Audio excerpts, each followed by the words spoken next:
میں کس انداز سے سمجھاؤں؟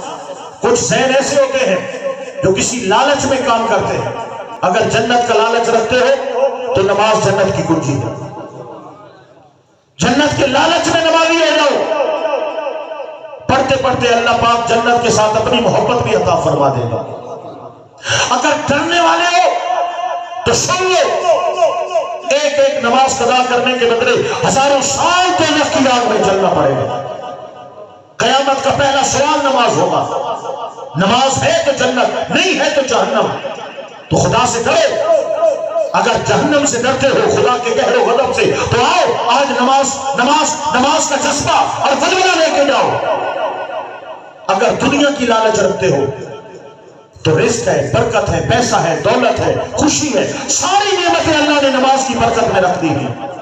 اس لیے میں اس عظیم الشان اجتماع کو، معراج کی اس رات کو وسیلہ اور بہانہ بنا کے نماز کی دعوت دینا چاہوں گا. میرے بھائیو، کیا خیال ہے، نماز پڑھنی چاہیے یا نہیں پڑھنی چاہیے؟ میں ووٹ نہیں مانگ رہا، میں آپ سے چندہ نہیں مانگ رہا، میں آپ کو 5 وقت کی نماز کی دعوت دے رہا ہوں.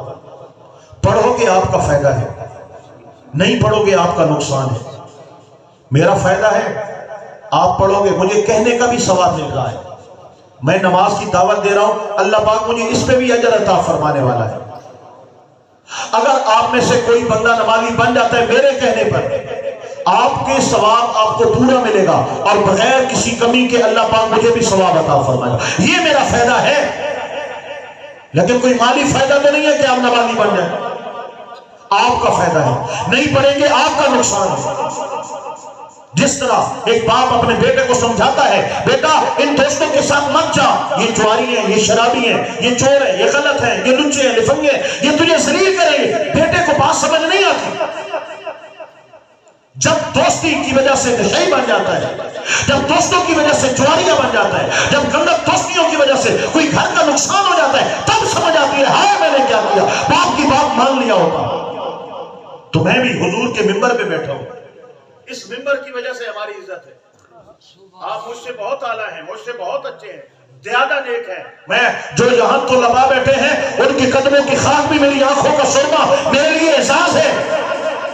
لیکن منبر پہ بیٹھا ہوں نا، تو اس منبر کی بدولت بلبوتے پر میں عزیز کے طور پہ، بچوں کے طور پہ آپ کو نصیحت کر رہا ہوں، میری بات مان لے، نمازی بن جا.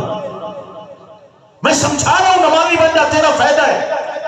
اگر آج بگڑی ہوئی اولاد کی طرح تجھے سمجھ نہ آئی، کل جب نقصان ہو جائے گا مالک کی بارگاہ میں بے نماز حاضر ہوگا، پھر رونے کا کیا فائدہ، چلانے کا کیا.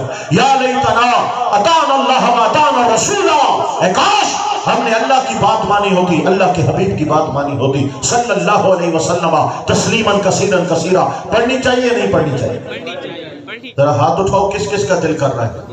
اللہ پاک سب کو 5 وقت نماز کی توفیق عطا فرمائے. آخری گزارش اور بات ختم.